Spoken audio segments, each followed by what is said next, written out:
Sa mundong puno ng pagsubok, may mga nilalang na hindi mo inaasahan na magpapakita ng totoong pagmamahal. Isang binatilyo ang nawala sa bundok habang naghahanap ng kahoy para sa kanilang bahay. 3 araw siyang hinanap ng buong baryo, pero walang bakas. Hanggang may isang asong gala na paulit-ulit na tumatahol sa gitna ng gubat. Nang sundan nila ito, ay may nakita silang bagay na hindi nila inaasahan. Sa isang maliit na baryo sa Nueva Vizcaya, nakatira ang 17 taong gulang na si Rafael. Tahimik ang baryo nila. Napapaligiran ng bundok, palayan, at malalawak na kagubatan. Doon lumaki si Rafael. Hindi marangya ang buhay nila. Matagal nang pumanaw ang kanyang ama dahil sa sakit.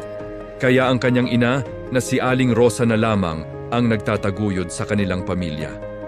Araw-araw siyang nagtitinda ng gulay sa palengke. At si Rafael naman ang tumutulong sa lahat ng gawaing mabibigat. Nagpuputol ng kahoy. Nag-aalaga ng manok. At kung minsan, pumapasok sa kagubatan upang mangolekta ng mga tuyong sanga na ginagamit nilang panggatong. Kahit mahirap ang buhay, hindi nagrereklamo si Rafael. Palagi siyang nakangiti.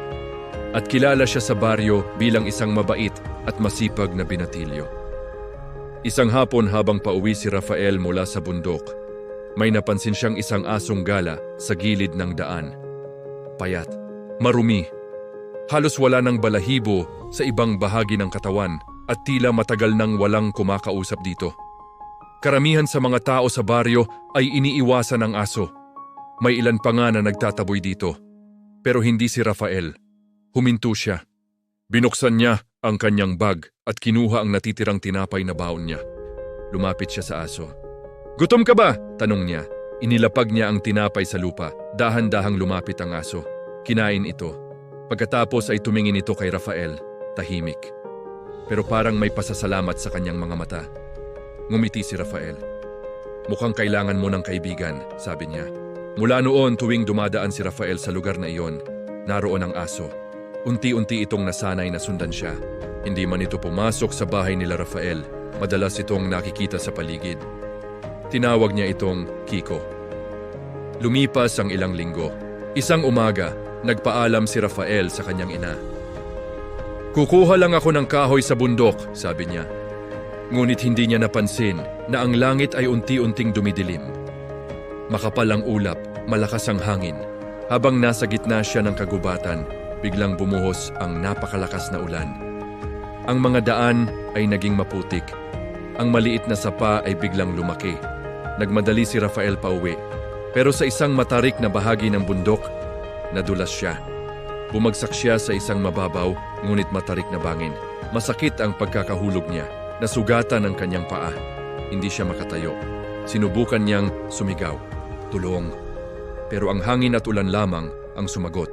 Lumipas ang gabi. Mag-isa siya sa gitna ng kagubatan, basang-basa, giniginaw at natatakot. Sa baryo, nagsimula ng mag-alala ang kanyang ina. Hindi pangkaraniwan na hindi umuwi si Rafael bago dumilim. Tinawag niya ang mga kapitbahay. Nagsama-sama ang mga kalalakihan sa baryo. May dalang flashlight, may dalang lubid. Hinahanap nila si Rafael sa kagubatan. 1 araw, 2 araw, 3 araw, pero walang bakas. Unti-unti nang nawawalan ng pag-asa ang lahat.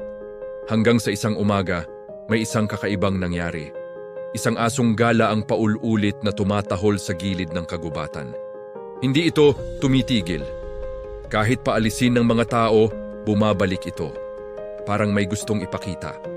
Napansin ito ng isang matandang lalaki sa baryo. "Parang may tinatawag ang aso," sabi niya. Tiningnan nila ang aso, payat, marumi, ngunit matiyag ang tumatahol. Pagkatapos ay tumakbo ito papasok sa kagubatan, huminto, at tumahol muli. Parang hinihintay sila, kaya nagpasya ang mga tao na sundan ito. Tinahak nila ang maputik na daan. Tumawid sa maliit na ilog, hanggang makarating sila sa isang bahagi ng bangin.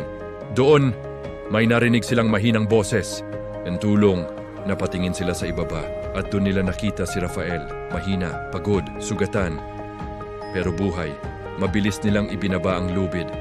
Maingat nilang inakyat si Rafael palabas ng bangin.